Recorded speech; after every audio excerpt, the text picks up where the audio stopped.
मराठा और मुस्लिम क़यादत में इत्तेहाद, क्या ये कोई ख्वाब है या कोई सियासी हकीकत या फिर से कोई लॉलीपॉप?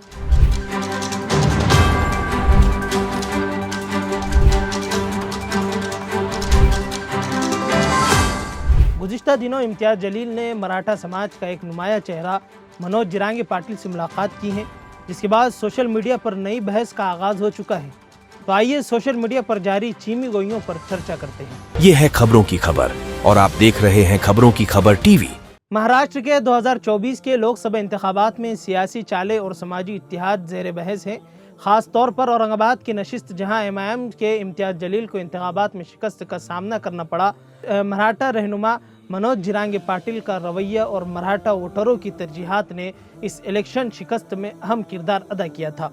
ये भी काबिल गौर है कि इम्तियाज़ जलील महाराष्ट्र से वाहिद मुस्लिम उम्मीदवार थे जिन्होंने नुमाया सियासी हिमायत हासिल करने की कोशिश की, लेकिन जिरांगे पाटिल का खुलकर हिमायत न करना एक अहम मोड़ साबित हुआ, एक बड़ा फैसला साबित हुआ।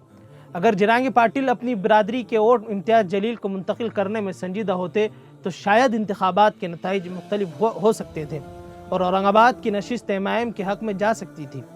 लेकिन इंतखाबी नताइज ने यह साबित किया कि ज़्यादातर मराठा वोटर्स ने अपनी बिरादरी के उम्मीदवार संदीपान भोमरे को वोट दिया, जो किसी और सियासी जमात से थे। ये रुझान मराठा बिरादरी में अपनी शनाख्त और मफादात को तरजीह देने की एक अपनी अक्कासी करता है, एक अपनी बयानी करता है। जिरांगे पाटिल की मराठा बिरादरी के साथ वफादारी और भोमरे को तरजीह देने का ये पैगाम हुआ कि ज़ात बिरादरी की सियासत महाराष्ट्र में कितनी गहरी जड़ें रखती हैं। इस इंतखाबी फैसले ने यह सवाल भी उठा रखा है कि क्या मराठा क़यादत मुस्लिम इत्तेहादियों के साथ हकीकी ताउन पर यकीन रखती है या सिर्फ ये सियासी चालबाजियाँ या सियासी बयानात से काम चलाया जा रहा है। महाराष्ट्र के मुसलमान पहले ही सियासी इंतशार का शिकार हैं और उनके पास कोई मजबूत मुत्तहिद क़यादत नहीं है। मुस्लिम वोट अक्सर मुख्तलिफ जमातों के दरमियान तकसीम हो जाते हैं, जिसकी वजह से न सिर्फ सियासी ताकत कमज़ोर होती है बल्कि मुसलमानों के मसाइल भी नज़रअंदाज हो जाते हैं। जिरांगे पाटिल जैसे मराठा रहनुमा अगर वाकई मुसलमानों के साथ हमदर्दी का इजहार करना चाहते हैं तो उन्हें सिर्फ बयानात देने के बजाय अमली तौर पर ताउन करना होगा, अमली मैदान में आना होगा। मुसलमानों को भी ये बात समझनी होगी कि दूसरों पर इन्हिसार करने के बजाय, दूसरों पर तकिया लगाने और टेका लगाने के बजाय अपनी सियासी क़ुव्वत को मजबूत बनाना ज़रूरी है।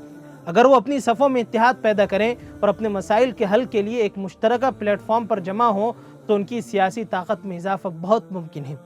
इम्तियाज़ जलील और जिरांगे पाटिल के दरमियान इत्तेहाद के इम्कानात सिर्फ बातों तक महदूद रहते हैं या अमली इक़दामात या अमली मैदान में भी सामने आते हैं, इसका फ़ैसला तो वक्त ही करेगा। लेकिन अगर मराठा और मुस्लिम क़यादतें वाकई सियासी और समाजी इत्तेहाद कायम करने में कामयाब हो जाए तो ये महाराष्ट्र के लिए एक नया सियासी मंजरनामा तश्कील दे सकता है, यानी कि महाराष्ट्र की एक नई पिक्चर बना सकता है, एक नई सूरत बना सकता है, उसके नक्शे को बदल सकता है।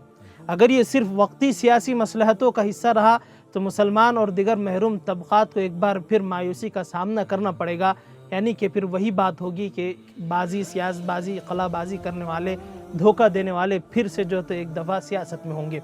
मुसलमानों को अब इस बात का फ़ैसला करना ही होगा कि आया वो दूसरों के सहारे सियासत करेंगे या अपनी ताकत को मुनज़्ज़म करके सियासी मैदान में ख़ुद मुख्तार हैसियत हासिल करेंगे। यही वक्त है कि अब हम इत्तेहाद और सियासी शुऊर के साथ आगे बढ़ें ताकि अपने हुकूक और इज़्ज़त को महफूज बना सके। अल्लाह हम सब का हामी व नासिर हो। ये है खबरों की खबर और आप देख रहे हैं खबरों की खबर टीवी।